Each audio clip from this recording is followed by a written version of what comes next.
The Western media is creating a narrative that Iran is the axis of evil, while Iran says it is the axis of resistance.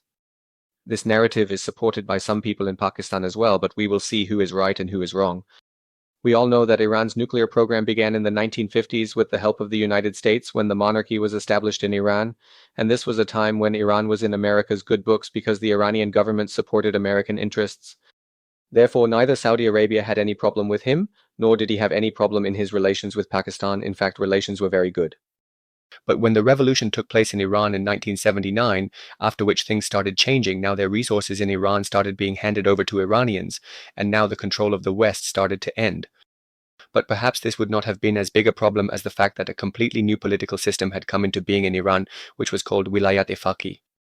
It was a political system that was different from Western democracy. It was a system that was neither communism nor like Western democracy.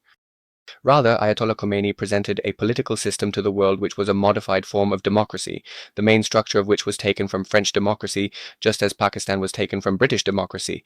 Therefore, initially the West thought that this was also a political system like Pakistan, due to which it was also called Islamic Republic. To understand this, let us first look at the most important aspect of Pakistan's 1973 constitution, which will help us understand how Iran's democracy works and what is the role of the supreme leader there. One of the most important clauses in the Constitution of Pakistan is the one from which the Constitution of Pakistan begins. Whereas sovereignty over the entire universe belongs to Almighty Allah alone, and the authority to be exercised by the people of Pakistan within the limits prescribed by Him is a sacred trust. In simple words, since the rule over the entire universe belongs to Allah alone, whatever authority the people of Pakistan exercise is within the limits given by Allah, and this authority is with them as a sacred trust, and this is what is written in the Constitution of Iran. Now that we had got independence from the Britishers, it was not possible for the Constitution of Pakistan to be based on any other system than democracy, as we know that at that time there was a race going on between capitalism and communism to create their own colonies. That's why the British never wanted a communist state to emerge in the place they left behind. Along with this, we also have to understand that Muslim scholars consider communism to be against Islam, which is why communism could not be made the governance system of Pakistan. The third reason, which is the most important, is that at that time, adopting democracy was the best and only option because the existing system was working according to democracy, so creating a new system is not a good decision. Now, since Pakistan came into existence in the name of Islam, it was necessary to change this system according to Islam because Pakistan calls itself the Islamic Republic of Pakistan.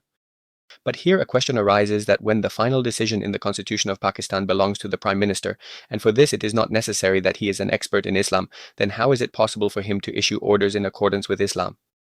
To solve this problem, there is an advisory council of Islamic scholars in Pakistan which advises the Prime Minister so that governance in Pakistan is in accordance with Islam. This is the biggest difference between the democracy of Pakistan and Iran.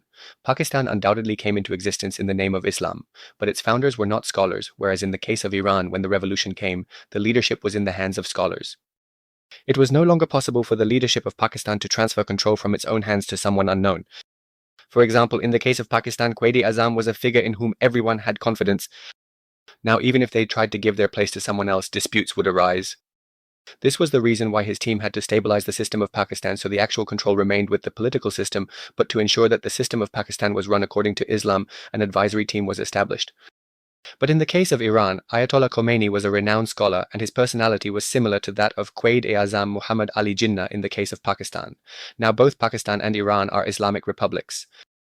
Both countries hold elections and elect representatives of the people in both. Iran has a presidential system while Pakistan has a parliamentary system, and both are called democratic systems. But despite this, some Western and even Pakistani journalists who are considered credible and respected call Iran's democracy a dictatorship. And the reason for this is the Wilayat-e-Faqih system in Iran. Now this is also like the advisory council of scholars in Pakistan, but the difference is that in Pakistan the PM has the right to accept the opinion of this council or not. It is the decision of the PM, but not in Iran. If there was a dictatorship in Iran, it would not be that. The first supreme leader of Iran was Ayatollah Khomeini, and after his death Ayatollah Khomeini was made the supreme leader of Iran. The important point here is that there was no family relationship between the two of them. So did Ayatollah Khamenei become a rebel and achieve this position? The answer lies in Iran's democratic system, which is unique. Iran holds two elections, one to elect the president of Iran and the other to elect members of the Assembly of Experts, whose term is 8 years. And the last election was held in March 2024, and this Assembly of Experts has the power to remove the supreme leader from office if they feel that he is not fulfilling his responsibilities. So my question is, how is such a system not democratic? Just because you don't understand something, does that mean it's wrong? Even in a democratic system, the real power lies with the head of state. So if this power is held by someone in Iran, what is the problem? And as far as people are no longer happy with this system, my question is, are people in Pakistan happy? Aren't there problems in Pakistan? So is the solution to this to eliminate democracy from Pakistan? And we also have experience of dictatorship. So what do you think about that? It has been 10 years now for Prime Minister Modi in our neighborhood. And if he wins the elections this time too, it could go up to 15 years. So does this mean that other countries should remove Modi? Because we are bored of seeing the same image, so the people there must also be bored. Does democracy allow us to interfere in the internal matters of other countries?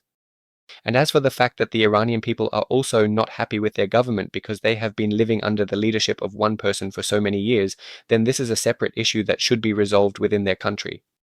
Now, this argument is interesting in itself because this is the narrative of the West that they have been telling since the 1980s. That is, immediately after the 1979 revolution, the Iranian people became unhappy with their current leadership.